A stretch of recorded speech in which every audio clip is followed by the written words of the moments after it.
मैं रिक्वेस्ट करूंगा हमारा आज का जो कार्यक्रम है युवा विशेष होता है। और इस युवा विशेष में कोई भी छोड़ के ना जाए, अभी फिर से लेफ्ट कर रहे हैं, क्योंकि कुछ ऐसे चीजें बताया जाएगी आज जो आप सबके लिए बहुत बहुत इंपॉर्टेंट रहेगी। आप कुछ स्लाइड्स जो दिखाई जाएगी आप उसका फोटो ले सकते हो, कोई प्रॉब्लम नहीं है। कीर्ति, I will start. I will give a presentation, small presentation, and then you can take over. Okay? Yes. तो मैं हाँ एक सर, ठीक है। प्रेजेंटेशन अभी ये करना चाह रहा हूँ। सारे हमारे जो भाई बहन हैं उनको संगम नमामि, जय भीम, नमो बुद्धाय। और कृपया करके आप जरा इस स्क्रीन पे ध्यान दीजिएगा। मैं अपनी स्क्रीन शेयर करने जा रहा हूं।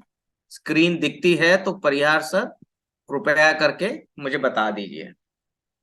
स्क्रीन दिख रही है मेरी? दिख रही है दिख रही सर। है सर। देख ओके, लिया। गुड।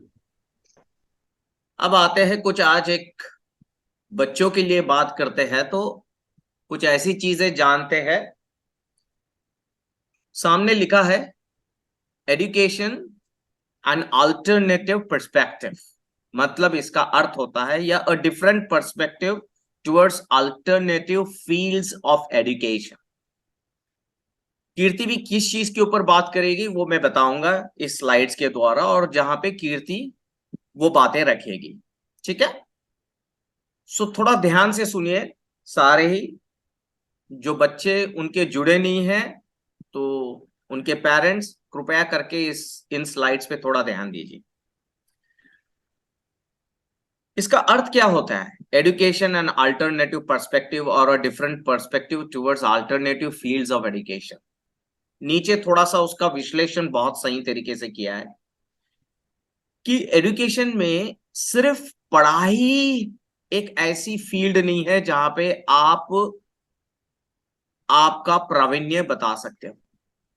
बहुत सारी ऐसे ऐसे फील्ड्स है जहां पे हमें अपना रिप्रेजेंटेशन ना के बराबर है, और जहां हम अपनी कैपेबिलिटीज रखते हैं। तो चलिए देखते हैं कौन सी ऐसी फील्ड्स है। ठीक है? सारे हमारे महापुरुषों को त्रिवार अभिवादन करते हुए ये मैं स्लाइड्स प्रेजेंट करता हूं। ये बाबा साहब का मुझे कोट मैं हमेशा रखता हूं। Cultivation of mind should be the ultimate aim of human existence. मतलब मैं इस वाक्य को लेके बाबा साहब को नमन कर देता हूं, सलूट कर देता हूं। ठीक है, चलिए आगे बढ़ते हैं। अब इसको मैं प्रेजेंटेशन मोड में डालता हूं।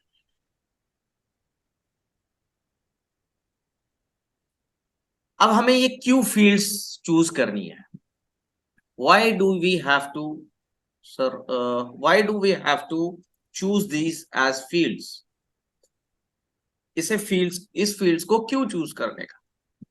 हम एक यंग कंट्री है। यंग का अर्थ होता है कि हमारे पास जो 10 से लेके 30 उम्र के बच्चे जो है सबसे ज्यादा तादाद में है। ठीक है? Lack of talent on global platform, इसका अर्थ होता है कि ये जो ग्लोबल प्लेटफॉर्म्स बने रहते हैं वहां पे हमारा टैलेंट शो करने के लिए ना तो हम वहां जा रहे हैं ना सोच रहे हैं। निग्लेक्टेड एरियाज ऑफ पोटेंशियल, मतलब हमारी जो पोटेंशियल है वो हम पोटेंशियल बिल्कुल ही ना के बराबर यूज कर रहे हैं। थोड़ा देर लगेगा बच्चों, या जो भी जुड़े हैं कृपया करके ध्यान से सुनिए। ये मैं आज बहुत ही अहम बात बताने जा रहा हूं, जहां के अगर आप यूएस की अगर बात करते हो, अमेरिका की या यूरोप की, जहां पे रेसिज्म मतलब कैस्ट सिस्टम नहीं है, वहां रेसिज्म कहलाते थे। वो रेसिज्म को काउंटर करने के लिए उन्होंने एजुकेशन का स्पोर्ट्स, आर्ट्स, ड्रामा, इसके तहत उन्होंने उनको अपने आप को प्रस्थापित किया है। जैसे अगर मैट्रिक्स ये अगर मूवी देखते हो आप, तो उसमें ब्लैक्स 40% है, या ट्रांसफॉर्मर्स देखते हो, या जितने भी आज अंग्रेजी मूवी आती है, उनको 40% ब्लैक्स को लेना अनिवार्य है। और वो इसलिए है क्योंकि उन्होंने वैसा लॉ भी पास किया है, और वहां पे उन्होंने अपने आप को स्किल भी किया है, मतलब ब्लैक्स ने, जिनको वहां पे निग्रो बोला जाता था, आज वो निग्रो या निगर ये एक गाली समझी जाती है। तो हमारे में से कोई वहां पे जाता है तो कभी भी ये दो शब्दों का प्रयोग ना करें। लैक ऑफ कल्चर, मतलब हम जो आज इकट्ठा होके जो कल्चर बना रहे हैं, और वो कल्चर इकट्ठा बन के जो हमारा एक्स्ट्रा करिकुलर एक्टिविटीज में जो भाग लेना चाहिए वो नहीं लिए जा रहा है, उसके कारणवश भी हमारे अपने इंडिविजुअल लेवल पे आप इंडियन आइडल में देखोगे एक आधा बंदा हमारा पहुंच जाता है। बट जब बात आती है एक बड़े तादाद पे SC ST OBC माइनॉरिटीज और कन्वर्टेड, तो उसके कितने बच्चे यहाँ पे आ, ये सारे में भाग लेते हैं। हम समझते हैं ये सब लीस्ट प्रायोरिटी है। मतलब अगर एक बच्चा पढ़ाई में बहुत होशियार ना हो, डजेंट मैटर, शायद उस बच्चे में कुछ और ऐसे हुनर होंगे, जैसे ड्रामा में वो प्रावीण्य कर हो सकता है, उसका उसका स्पोर्ट्स में प्रावीण्य हो सकता है, उसका कोई आर्ट्स में प्रावीण्य हो सकता है। उसे आप ढूंढने की, तराशने की कोशिश कीजिए। यहाँ जो पेरेंट्स बैठे हैं उनके लिए है। सो ये ना समझे कि ये लीस्ट प्रायोरिटी है। आज ये देश एक ट्रांजिशन से गुजर रहा है। We are a developing nation, we are not a developed nation. And जब डेवलपिंग नेशन कहलाते हो तो इसमें हमारी भी वही कारकिर्द रहनी चाहिए कि हम भी डेवलप होने चाहिए, हम भी अपने आप को स्किल केयर करने चाहिए। हमारे मिसकंसेप्शंस है कि भाई इसमें नौकरी नहीं मिलती, अपने आप को प्रस्थापित नहीं कर सकते हो, आपने आपको एक अच्छी आमदनी नहीं पा सकते हो। ये सारे मिसकंसेप्शंस है, और ये इतने गहरे मिसकंसेप्शंस है कि हम इसके ऊपर सोच ही नहीं रहे। जैसे मैं आज उदाहरण के तौर पे आपको बता सकता हूं, जो कबड्डी की मैचेस होती है, आपने बहुत सारे बच्चों ने या बहुत सारे यहाँ बुजुर्ग जो बैठे हैं या पेरेंट्स बैठे हैं, ये जो कबड्डी के मैचेस चलती है, आपको पता है एक कबड्डी की मैच खेली जाती है तो उसमें कितना पैसे का उलाढाल, जो पैसे लेन देन का व्यवहार होता है। मतलब वो मैच और वो टीम को एक मैच खेलने के कम से कम नहीं बोलोगे तो भी एक 1.5 से 2 करोड़ रुपए मिल रहे हैं। ठीक है, वो बढ़ते कैसे हैं? वो जो टीम है वो टीम में तो बढ़ते हैं, फिर उसके कोचिंग के लिए बढ़ते हैं, फिर फिजियोथेरेपी में बढ़ते हैं, फिर उसमें स्पोर्ट्स मैनेजमेंट जो होती है उसमें बढ़ते हैं, फिर उसमें उससे आगे चल के आप देखोगे तो आ, वहां पे जितने भी PRs होते हैं, रिलेशनशिप्स जिसे कहते हैं ना, सो हर एक टीम का एक PR होता है, वो PRs में बढ़ते हैं। सो ऐसे बहुत सारा एक बड़ी रकम आज वहां पे आ रही है। मैं आपको ये बतलाना चाहता हूं कि जो इंजीनियरिंग और मेडिकल कर रहे हैं उनसे भी ज्यादा आमदनी आज ये लोग कमा रहे हैं। तो क्या हम ये सोच रहे हैं, क्या हम इन चीजों पे कुछ विचार विनिमय कर रहे हैं एज अ संघा? जब हम संघ में जुड़ रहे हैं तो हमें इन चीजों का भी विचार करना होगा। और ये जो है difference in perceptions over a period, ये जो है ओवर अ पीरियड हमको ये परसेप्शन जो है हमारी मिसकंसेप्शंस या गलत फहमी है उसे दूर करनी होगी, और हमें एक राइट डायरेक्शन में अभी रेडी होना होगा। चलो देखते हैं स्पोर्ट्स। ये जो स्लाइड्स है ये आपने देखी है, ये स्पोर्ट्स है। ठीक है, अब इसमें स्पोर्ट्स में देखते हैं तो healthy individuals and healthy society.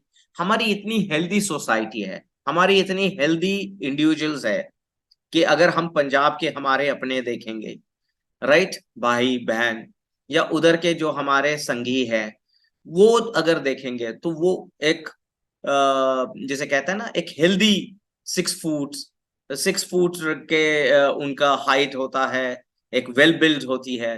तो ये हम अगर देखेंगे सिर्फ पंजाब ही नहीं, नीचे भी अगर देखेंगे, क्योंकि हमने जो काम किया है कहीं पूछते, वो बहुत ही हैवी वर्क किया है, उसके कारणवश हमारी हेल्थ काफी अच्छी रहती है।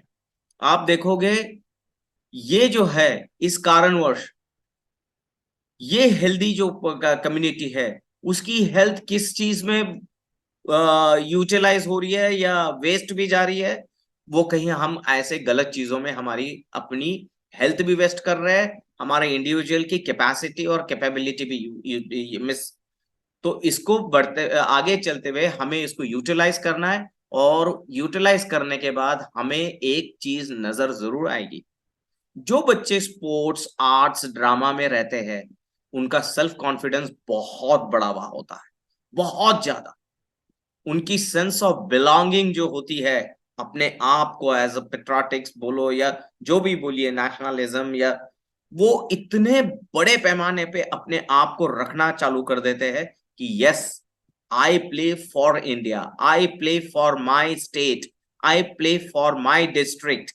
जब आप डिस्ट्रिक्ट को रिप्रेजेंट करते हो, स्टेट को रिप्रेजेंट करते हो, इंडिया को रिप्रेजेंट करते हो, इंटरनेशनल फोरम तक जाते हो, तो आपका आप में एक अनुशासन आ जाता है, एक डिसिप्लिन आ जाती है। और संघ में यही इंपॉर्टेंट है, आने आते हुए काल में हमें ये सब करना है, ये सब सीखना है।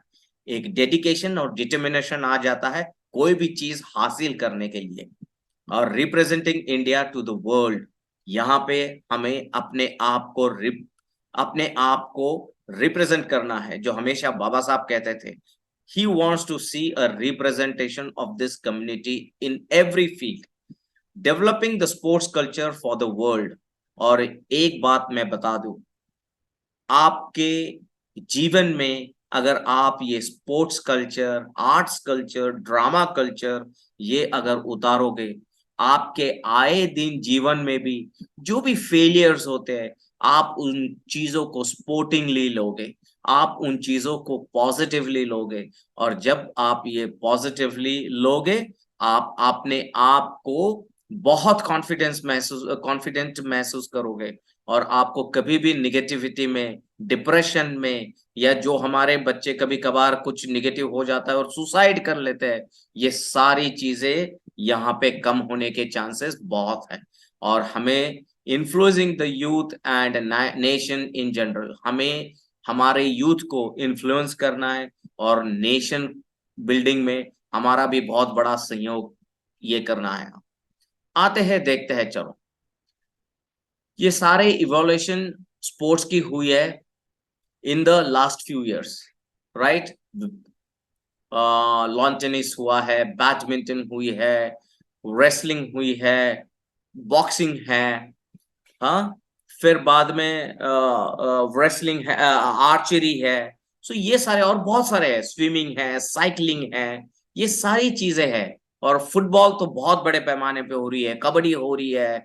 और बुद्ध सर्किट जो है, वहां पे जो बना है यूपी में, उस बुद्ध सर्किट में, वो सिर्फ उसका नाम बुद्ध है करके वहां पे कोई भी हमारे जो फॉर्मूला वन रेसेस होती है वो नहीं हो रही है।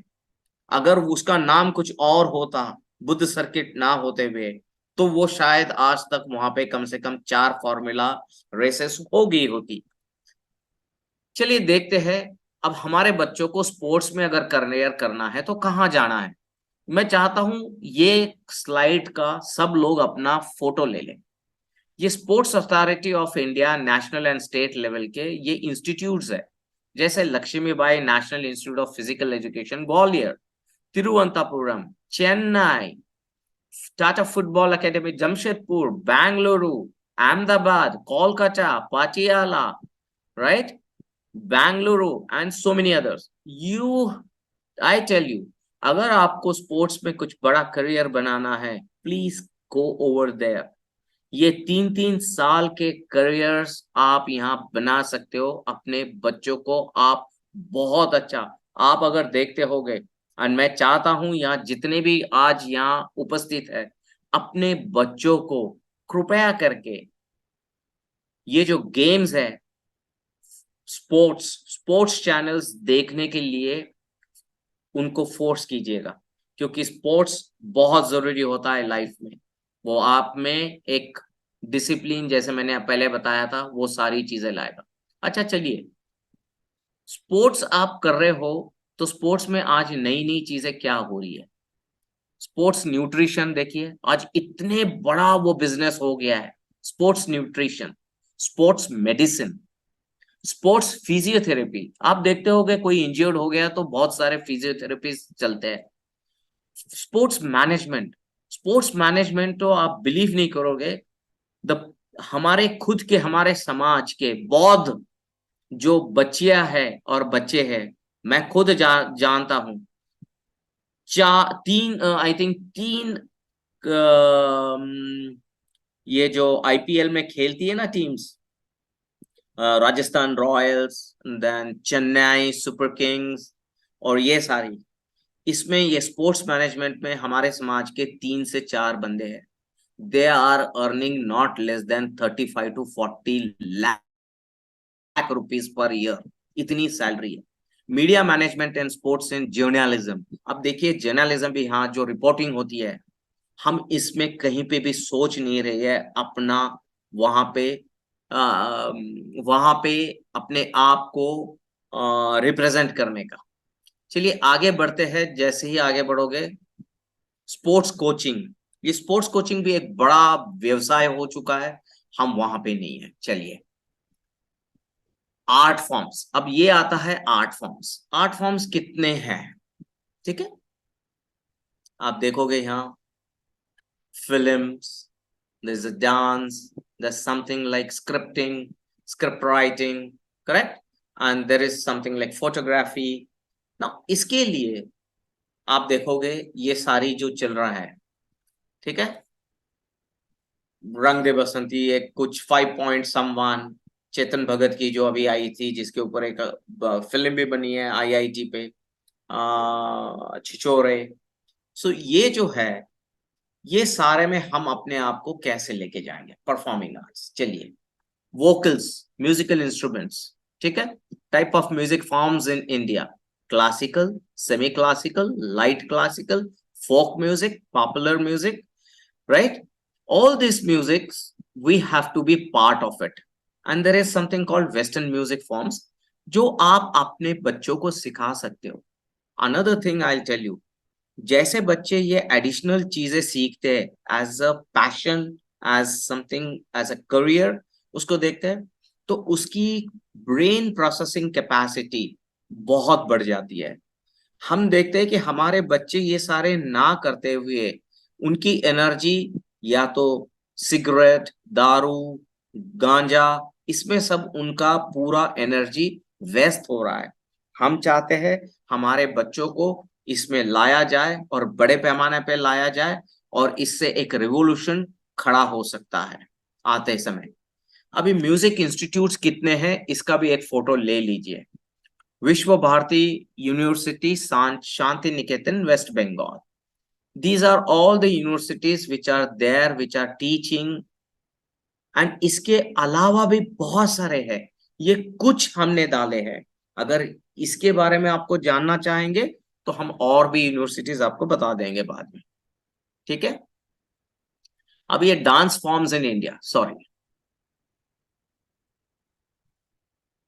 these are dance forms: Bharatanatyam, Kathakali, Kuchipudi, Manipuri, Mohiniyattam, Sattriya, Odissi, ये सारे हमारे अपने हैं, हमारे अपने।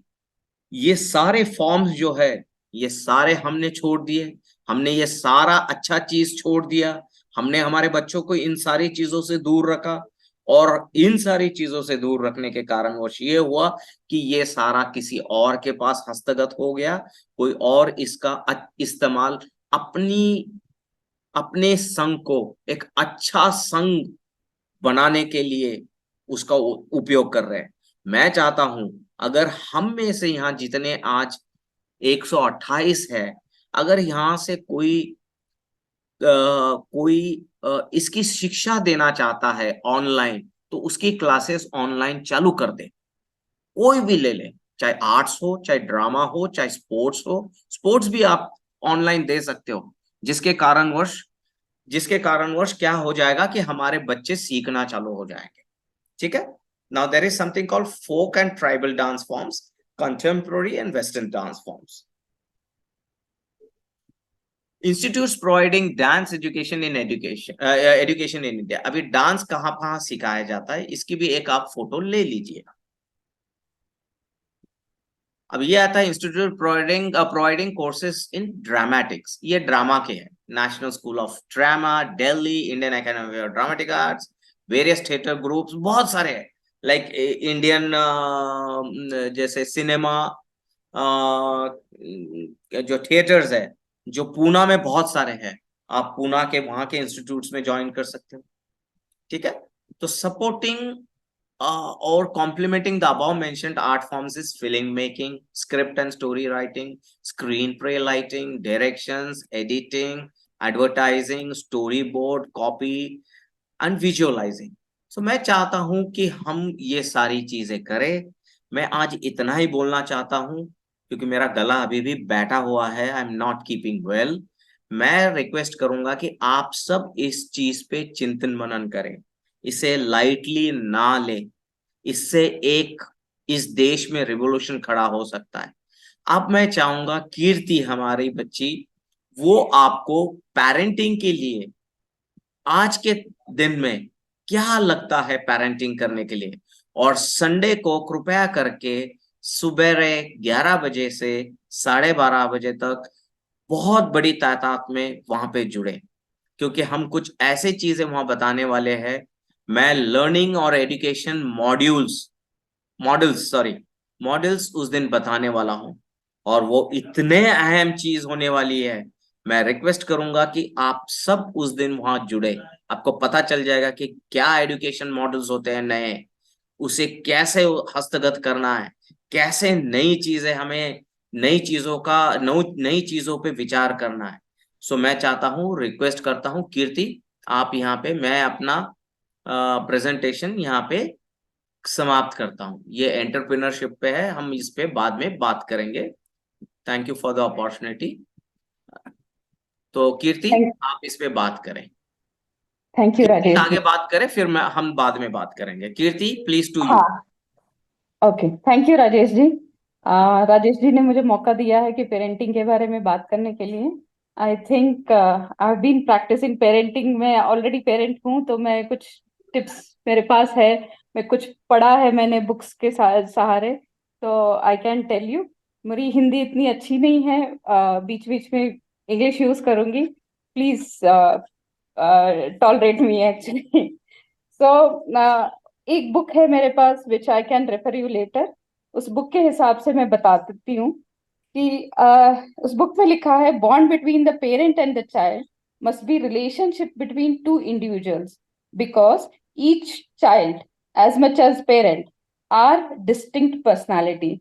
इट मीन्स, ये बोलता है कि एक्चुअली पेरेंट भी एक इंडिविजुअल है और चाइल्ड भी एक इंडिविजुअल है, दोनों अलग अलग पर्सनालिटीज है, दोनों की अलग अलग कैरेक्टर होती है, दोनों की अलग अलग डिफ्रेंसिएशन भी होती है। So we have to treat them individual as individual. बच्चे को ये नहीं कि बच्चा है भाई ऐसे ही ले लो, लाइटली ले लो, we can not take it like that. So children are precious treasures of future. बच्चों को ट्रेजर बोला जाता है फ्यूचर का। All children are have the right to be happy, no children without mission. So every child, उनका अधिकार है कि वो हैप्पी रहे, खुश रहे, और पेरेंट का ये होता है कि कर्तव्य होता है कि चाइल्ड को हैप्पी रखे, right. So there are few points इसमें बताना चाहती हूँ मैं, regarding family and parenting, and how the parent and child relation should be, and then how we can raise the happy and harmonious family, and what is the role of parents as mother as father, इसमें क्या हम लोगों का role होता है actually, इसके बारे में बात करना चाहती हूँ मैं ये। सो पहली चीज, हम लोग सोचते हैं कि हम पेरेंट हैं, we know everything, the child has to follow us. ऐसे सोचते हैं हम लोग कि बच्चे को कुछ नहीं पता है, he should listen to us, हम लोगों की बात माननी चाहिए, यही करना चाहिए उसे, without any questions he should follow us, ऐसे सोचते हैं हम लोग, लेकिन ऐसा नहीं है। जो मदर होती है, जो माँ होती है बच्चे की, she is the most important person in the child's life actually. Mothers raise their children with selfless love. So when they think of their mothers, they become capable working selflessly for the sake of the others. So माँ ऐसी होनी चाहिए बच्चों की कि हर एक कदम पे अपनी एग्जाम्पल देके बच्चे को सिखाना चाहिए, just not just by words, by action actually. In today's world, it is said that young people cannot trust adults. तो बच्चों का और पेरेंट्स का रिलेशनशिप आजकल बहुत खराब सी हो गई है कि बच्चे, जो टीन एज के बच्चे मोस्टली, तो बच्चे की और पेरेंट के बीच में होता रहता है, क्लैशेस होते रहते हैं. So the trust is the foundation of the education. Unless there is a bond of trust between the children and the adults, children will not listen, no matter how much lip service adults pay to the morality or fine ideals. So जितना भी हम लोग बताए बच्चों को, अगर हम लोग उस पॉइंट पे नहीं चलेंगे, हमारी एक्शन के थ्रू हम नहीं दिखाएंगे बच्चों को, बच्चे कभी नहीं ट्रस्ट करेंगे बड़ों को या पेरेंट्स को, और कभी नहीं फॉलो करेंगे जो पेरेंट्स बताना चाहते हैं उनको. तो तीसरी चीज ये है कि respecting children's freedom is important in education. जब आप अपने बच्चे को कुछ एजुकेशन देना चाहते हो, गुड अच्छे मार्ग पे चलना सिखाना चाहते हो, then the first and the foremost thing the parent should do is respect the freedom of the child. Actually how much ever, बहुत छोटा भी हो, बड़ा भी हो, जितना भी हो, उसकी रिस्पेक्ट करना चाहिए, उसकी फ्रीडम देना चाहिए उसको. So next point is parents' conduct is the greatest form of education for children. So कैसे पेरेंट्स एक दूसरे से बात करते हैं, एक दूसरे से रिस्पेक्ट करते हैं, या नेबर से बात करते हैं, अपनी ऑफिस में कंडक्ट करते हैं, या किसी और से बात करते हैं, that is actually the main thing from where the children learn, right. So जैसे पेरेंट्स का कैरेक्टर होता है, वही कैरेक्टर इनकलकुलेट होता है बच्चों के अंदर. सो एक राइटर बोलते हैं Goethe, he is the happiest be he as a king और a peasant who finds peace in his home. So अगर घर में पीस चाहिए, हार्मोनी चाहिए, तो इट इज दैट कि हैप्पी फैमिली रेज करना चाहिए, बच्चे हैप्पी रहना चाहिए, पेरेंट्स हैप्पी रहना चाहिए. तो he is the king whose family is a happy and harmonious family, right. So next चीज होती है कि माँ को बोला जाता है sun of the family. Sun मतलब SUN, जो सूरज की तरह चमकती रहे, वो माँ होती है घर में. जो लेडी होती है, घर हेड ऑफ द फैमिली होती है, she should be like a sun. Why? Sun is like always illuminating. हमेशा सन चमकता रहता है, कभी भी मुरझा नहीं जाता है sun. So when mother is like that, like a shining sun, the children take the energy from her and they become like that actually. So mother को हमेशा सन की तरह होना चाहिए, हमेशा चमकता रहना चाहिए. That is the next thing. तो हम लोग सोचते हैं कि बच्चों की लाइफ में क्या है, बच्चे स्कूल जाते हैं, पढ़ते हैं, और क्या है, आराम से मजे मस्ती करते हैं, पढ़ाई कर, खेलते कूदते रहते हैं. नहीं, बच्चों की लाइफ में भी बहुत सारी चीजें होती है. जब वो स्कूल जाते हैं, स्कूल में पता नहीं बुलिंग होता है उनके साथ, टीचर्स उनको डांटते हैं, I we don't even know how they take it actually. तो बच्चों की भी लाइफ बहुत डिफिकल्ट होती है अगर उनकी पर्सपेक्टिव से सोचे, क्योंकि वो छोटे होते हैं, उनका लाइफ ही अलग होता है. तो हम लोगों को इस छोटी छोटी चीजों पे उनकी, हमें we have to take we have to think about all those small things when we are thinking about children. So sometimes क्या होता है, बच्चे मिसबिहेव करते हैं, कुछ लैंग्वेज यूज करते हैं, but it is okay.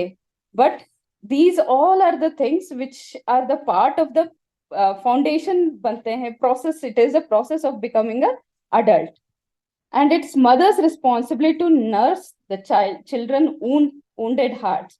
So whenever बच्चों को कभी भी हर्ट होता है, या उनका मन ठीक नहीं रहता है, तो it is the responsibility of the mother.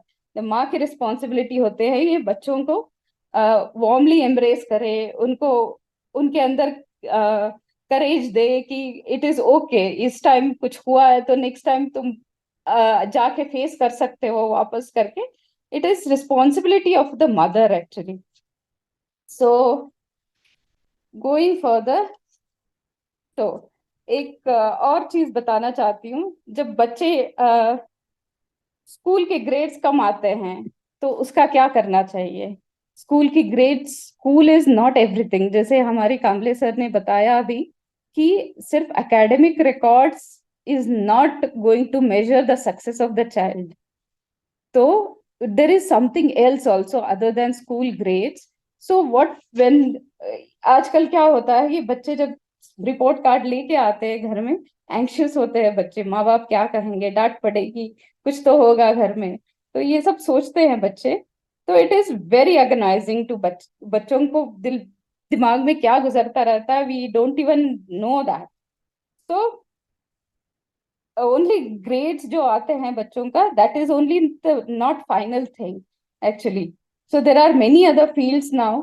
जैसे राजेश सर ने कहा कि बच्चे उस फील्ड पे जा सकते हैं, ये गाइड कौन करेगा, पेरेंट ही कर सकता है. So grades do not determine the happiness of the child, and it doesn't determine the future of the children. So academic accomplishments जो होते हैं बच्चों की, उसको स्ट्रेंथ हो सकती है बच्चों की, but it is not the defining factor where children, the future of the children is defined. So academic grades को इतना इम्पोर्टेंस नहीं देना चाहिए, बट ऑल्सो कि एकेडमिक पढ़ाई के लिए बच्चों को पुश नहीं करना चाहिए, उनको इनकरेज करना चाहिए. अगर नहीं भी लेके आ पाए तो उनको इनकरेज करके आगे बढ़ाना चाहिए. And the most inspiring thing is to desire to study. Actually बच्चों को पढ़ाई करने की लालच आनी चाहिए, rather देन मगअप करने की नहीं आना चाहिए. एक्चुअली एग्जाम, सिर्फ एग्जाम के लिए पढ़ाई करना वो अलग बात होती है, बट नॉलेज के लिए पढ़ाई करना, that is a different thing. So एक एग्जाम्पल, एक एक्सपीरियंस बताना चाहती हूँ. एक बार मैं एक्चुअली ट्यूटरिंग करती हूँ, बच्चों को पढ़ाती हूँ. एक दिन बच्चा मुझे, उसने बताया कि उसकी मार्क्स अच्छी नहीं आई है. He doesn't want to go home because his mother is going to yell at him. उसने बताया मुझे ओपनली कि मैम, मुझे आज घर नहीं जाना है, मेरी माँ आज डांट देगी मुझे. तो I really felt bad about it, क्योंकि बच्चा सिर्फ 2 वीक से मेरे पास आ रहा था. उसकी जो मैथ्स में पढ़ाती हूँ, मैथ्स में मार्क्स अच्छे नहीं आए थे. तो उसकी मम्मी ने मुझे कॉल किया, उसने बताया कि उसके मार्क्स अच्छे नहीं आए. तो देन उसकी मदर को मैंने बताया कि यू डोंट वरी, बच्चों को मत स्कोल्ड करो आप, बच्चे के ऊपर बहुत already he is terrified with you. जो भी बताना है मुझे भी बता दो, उस मुझे थोड़ा सा टाइम दे दो, 2-3 महीना, I will improve the child, just give me some time, मैंने बताया. That is one example which from which I learn that it is very terrifying for children. हम लोग अपनी लाइफ में बिजी रहते हैं, हमें लगता है कि हमारे ही प्रॉब्लम्स बहुत बड़े प्रॉब्लम्स है, बच्चों के लिए भी अपनी प्रॉब्लम्स बहुत बड़े होते हैं actually, when we consider it. So